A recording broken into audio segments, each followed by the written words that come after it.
Life is a challenge. شروع سے آخر تک زندگی چیلنج ہے. اس چیلنج کو قبول کرنا ہے. یہی آپ کی اولو العزمی کی شان ہے. کوئی غیرت دار اسٹوڈنٹ نقل کرنا پسند نہیں کرتا.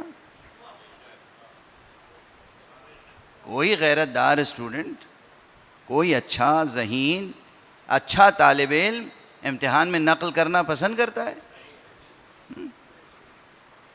چاہے اسے کوئی ماں باپ منع نہ بھی کریں، استاد نصیحت نہ بھی کریں، تب بھی ایک اچھا طالب علم نقل نہیں کرتا. وہ اپنی صلاحیت کو استعمال کرتا ہے. امتحان کو امتحان سمجھتا ہے، چیلنج کو چیلنج سمجھتا ہے، محنت کر کے پاس ہوتا ہے. واضح ہے نا؟ زندگی میں ہر شعبے میں ہر میدان میں یہی رویہ ہونا چاہیے. یہ درس زندگی لے کے اٹھیں گے آج آپ اس فرش ازا سے. پوری زندگی امتحان ہے. اور خاص طور سے امتحان یہ بڑھ جاتا ہے کب؟ اگر آپ نے کوئی دین اختیار نہیں کیا، اسلام اختیار نہیں کیا، تب بھی بحیثیت انسان آپ کے لیے اس دنیا کی زندگی چیلنج ہے. اگر اسلام اختیار کیا تو چیلنج اور بڑھ جاتا ہے. اگر ایمان اختیار کیا چیلنج اور بڑھ جاتا ہے. مگر یاد رکھیے، ایک لطیف سا جملہ کہوں گا، ابھی طبیعت پر سے یہ بوجھ اتر جائے گا. بحیثیت انسان امتحان و آزمائش ہے آپ کے سامنے. بحیثیت مسلمان وہ بڑھ گئی بات.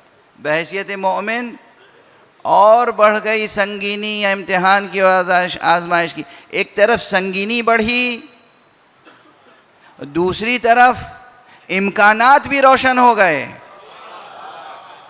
جب تک مسلمان نہیں تھے، خدا ناشناس تھے، تو بحیثیت انسان جو چیلنج تھا وہ آپ ہی کو سامنے رکھنا تھا اور آپ ہی کو اسے حل کرنا تھا. الہی امداد کی توقع نہیں کر سکتے تھے. مسلمان ہوئے تو الہی امداد کی توقع ہوئی. مصیبت بڑھی، آزمائش بڑھی تو امداد کی توقع بھی بڑھی. اور جب مومن ہو گئے تو مصیبت بڑھی، مشکل بڑھی، لیکن امداد کی توقع بھی اور بڑھ گئی، امکان اور بڑھ گیا. وہ پروردگار کہ جو ہر شے کا علم رکھتا ہے، وہ خود ہدایت دیتا ہے کہ ہم نے کسی اور میں بھی علم رکھا ہے. وہ پروردگار جو امتحان میں ڈالتا ہے، وہی پروردگار امتحان سے کامیابی کے ساتھ نکالنے کی تدبیریں کرتا ہے اور اپنے ہاتھ کے ذریعے سے مدد کرتا ہے.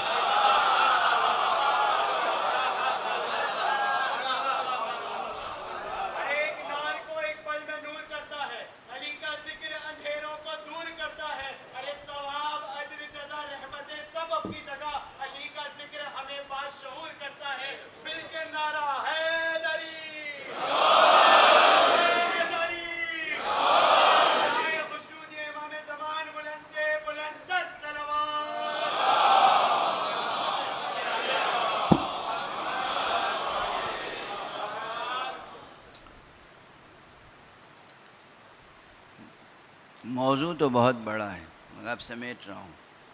اپنی ذہانتیں بیدار رکھیے گا. قیامت تک بھی آپ کو زندگی ملے